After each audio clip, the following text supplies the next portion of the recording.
Phone দিয়ে কয় ওই যে সরকারের যে ইয়েগুলো ভাঙচুর কইছে মেট্রো রেল এগুলা নিয়ে একটা ভিডিও বানাইতে হইব। এ কথা বলে আমারে বলতে যে তোলাই ভাইয়া কিছু টাকা পাঠাইতেছি, তো হে তো যেটা বলে আমরা তো ভয় পাই। আমি কিন্তু হেরে বাঘের মতো ডরাই। আমি না, আমাদের টিমের সবাই তার বাঘের মতো ডরায়, কারণ মানে সে অন্যরকম মানুষ ভাই। সে ক্যামেরার ভিতরে একরকম, কিন্তু ক্যামেরার বাইরে খুব ডেঞ্জারাস একটা লোক। তারা কিন্তু সবাই ভয় পায়। ইউটিউব ইন্ডাস্ট্রিতে একটা টাইমে তার সবাই বাঘের মতো ভয় পাইতো। সবাই রে তার অফিসে ডাকাইতেছে, যারা আমরা টিমের যারা মানে ছাত্র আন্দোলনের সময় তার বিপক্ষে চলে গেছিলাম। তার বেল্টের বাড়ি আমার তো বেশি কেউ খায়নি, তো বেল্ট খুইলা আমার কুত্তার মতো পিড়াইতো।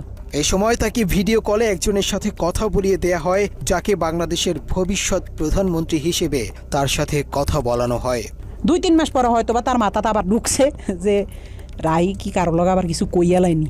হ্যাঁ, রাইরে আবার একটু দমক দিতে হইব। কেমনে বড় একটা নেতার সামনে হয়তো ফোন টোন দিলে আমি একটু ডরাই যাই। আমি তো ডরাই যাই আসলে, আমি কিন্তু ভয় পাই।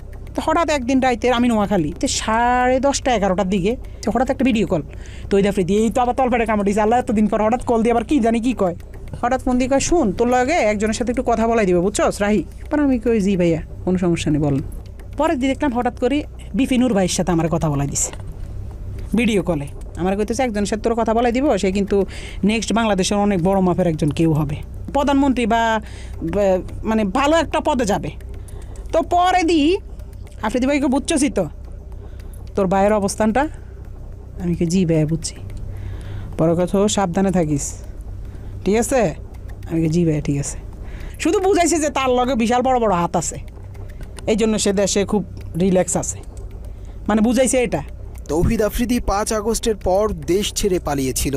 এরপর আসামি হয়েও আইনজীবী দিয়ে বাদীর মামলা পরিচালনা করা এবং নুরুল হক নূরকে নিজেদের পকেটে নেয়ার পরেই আফ্রিদি সাহস করে আবারও দেশে ফেরেন। 5 আগস্টের পরে 2-3 মাস সে আসে নাই। তখন আলহামদুলিল্লাহ বলছিলাম যে আল্লাহ সে না আসুক, সে তার মতো থাকুক, আমরা আমাদের মতো থাকি। আমরাও তার কাছে যাইতাম চাই না, সেও আমার কাছে না আসুক। যে মানুষ 5 আগস্টের পরে আইসা দেশে স্টে করছে, সুন্দরভাবে থাকছে, আল্লাহ তো আপনার সুযোগ দিছে, কিন্তু না আপনার ভিতরে তো ওই মনুষ্যত্ব না। আপনি শুধু রিভেঞ্জ, কারে কারে ধরবেন, কারে কারে মারবেন, কারে কারে কি করবেন, আপনার মনের মধ্যে শুধু এসব হারামি। আল্লাহ কি আমরা ছাড় দিব? এসব কারণে তো আল্লাহ মানে ছাড়ে না।